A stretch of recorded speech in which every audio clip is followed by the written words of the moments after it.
Ang alamat ng bahaghari. Sa simula pa lamang, mayroon ng 7 kulay dito sa mundo.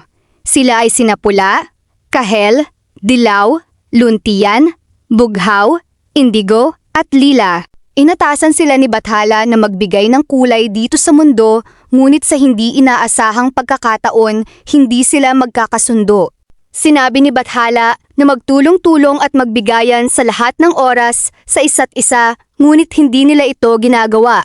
Patuloy silang hindi nagkakasundo sa iba't ibang bagay. Palagi silang nagkakaroon ng kompetensya sa isa't isa, lalo na sa oras ng kanilang trabaho.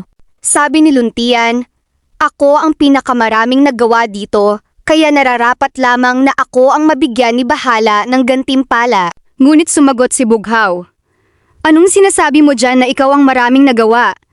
Hindi hamak na mas marami ang ambag ko kaysa iyo. Tingnan mo na lamang ang karagatan at ang kalangitan, at iyong makikita ang aking pinaghirapan kung kaya ako ang nararapat na mabigyan na sinasabi mong gantimpala." Ngunit hindi pa natapos ang alitan, bagkus ay lalo pa itong lumala dahil nakisali sa usapan ang iba pang mga kulay. Nagpapagalingan sila ng nagpapagalingan, pasikatan ng pasikatan at walang nagpapatalo. Gusto nilang lahat na mabigyan ng gantimpala, kaya lalong tumindi ang kanilang kompetensya.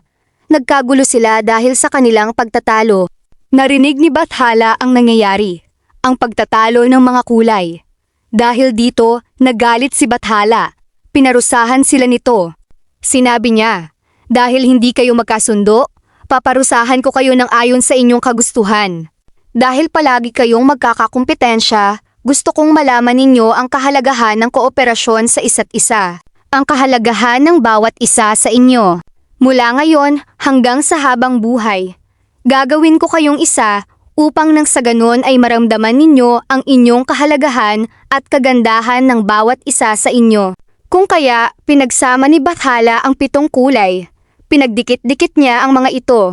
At dahil sa sobrang nagalit si Bathala kung kaya siya ay nahabag sa pag-iyak at nagtago ang mga kulay sa takot kay Bathala. Lumabas na lamang sila pagkatapos umiyak ni Bathala. Ngunit laking gulat nila nang sila'y lumabas ay dikit-dikit na sila. Hindi na nila mapaghiwalay ang kanilang mga sarili kahit anong pilit nila. At nalaman nila na mula sa 7, sila'y naging isa. Sa pangyayaring iyon, sinasabing si Bathala na kanilang hari ay nahabag. Kung kaya ngayon, ang habag na hari na pinagmula ng mga ito ay sa paglaoy naging bahaghari. Ang 7 kulay ay tinawag na bahaghari. Mapupuna natin ngayon na ang bahaghari ay lumalabas na lamang pagkatapos ng ulan na nangangahulugang pag-iyak ni Bathala. At makikita natin dito ang 7 kulay na naging isa na hanggang sa ngayon ay tinatawag nating bahaghari.